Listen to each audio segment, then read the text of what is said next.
Oke, selamat pagi anak-anak.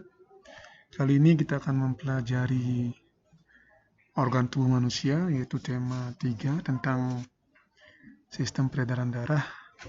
Kesehatan itu penting temanya. Oke, jadi untuk menjaga kesehatan, itu ada beberapa hal yang perlu diperhatikan, mulai dari olahraga, olah pikiran, dan olah makanan. Nah, setelah ketiga itu dijalankan, mudah-mudahan kita bisa sehat semua. Tujuan pembelajaran kali ini, Bapak mengharapkan bahwa anak-anak mampu mengidentifikasi organ peredaran darah manusia yang mengedarkan sari-sari makanan ke seluruh tubuh untuk menjaga kesehatan, kemudian mengetahui fungsi jantung dan pembuluh darah, yang ketiga mengetahui proses peredaran darah manusia.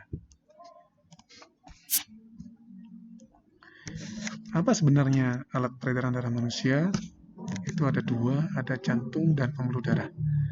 Jantung manusia itu merupakan organ tubuh yang berfungsi memompa darah ke seluruh tubuh melalui pembuluh darah, yaitu pembuluh darah arteri dan vena atau nadi dan balik. Jantung terletak di dalam rongga dada sebelah kiri, kemudian jantung kita terdiri dari 4 ruangan, di mana ruangan tersebut diberi nama serambi kiri, serambi kanan, bilik kiri, dan bilik kanan. Antara jantung bagian kiri dan kanan dibatasi oleh sekat. Semuanya memiliki sekat dan klep masing-masing biar tidak terjadi kebocoran. Jantung manusia berdetak sebanyak 70 kali per menit, itu normalnya kalau yang sudah dewasa. Kalau saat kita berlari atau berolahraga itu akan lebih cepat lagi. Kemudian pembuluh darah. Pembuluh darah merupakan saluran yang berfungsi sebagai tempat mengalirnya darah dari seluruh tubuh menuju jantung ataupun sebaliknya, dari seluruh tubuh kembali ke jantung. Pembuluh darah dibedakan menjadi dua. Yang pertama pembuluh darah arteri dan yang kedua pembuluh darah balik atau vena. Bisa diperhatikan tabel perbedaan pembuluh darah berikut. Pembuluh darah nadi, denyutnya terasa lebih keras, umumnya terletak di bagian dalam tubuh, dindingnya tebal, kuat dan elastis. Tekanan darahnya tinggi, darah mengalir cepat dan membawa banyak oksigen dan sari makanan, terkecuali yang terdapat di paru-paru, yaitu arteri pulmonalis, dia terbalik. Dia banyak mengandung karbon dioksida.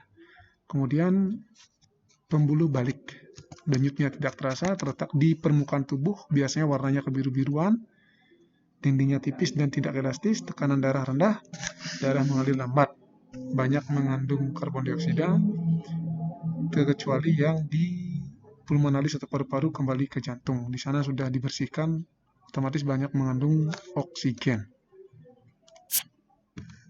Kemudian paru-paru.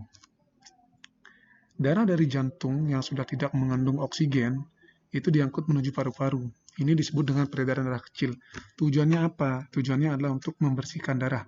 Darah yang mula-mula sudah melewati proses metabolisme di masing-masing sel itu pada saat kembali dia sudah banyak mengandung karbon dioksida. Karbon dioksida ini bersifat racun bagi tubuh. Oleh karena itu harus segera dibuang. Di mana dibuangnya? Yaitu melalui paru-paru. Jadi sangat erat sekali hubungannya antara pernapasan dan peredaran darah. Pada saat kalian menarik nafas, itu kalian mengikat oksigen. Oksigen itu diikat oleh hemoglobin, tepatnya di paru-paru, di alveolus namanya. Kemudian karbon dioksida yang tadi tidak diperlukan lagi oleh tubuh itu ditukar. Kemudian kalian hembuskan itu. Nah, kemudian darah yang telah mengandung oksigen itu akan kembali dialirkan kembali ke jantung, kemudian dari jantung dipompa kembali ke seluruh tubuh. Demikianlah siklusnya terus beralih terulang. Jadi kita sangat-sangat memerlukan oksigen untuk proses metabolisme di dalam tubuh. Jika kalian sudah memahami itu, coba perhatikan soal berikut. Darah yang dipompa ke paru-paru mengandung banyak apa? A. Oksigen, B. Karbon dioksida, C. Air, dan sari-sari makanan. Silakan ditentukan.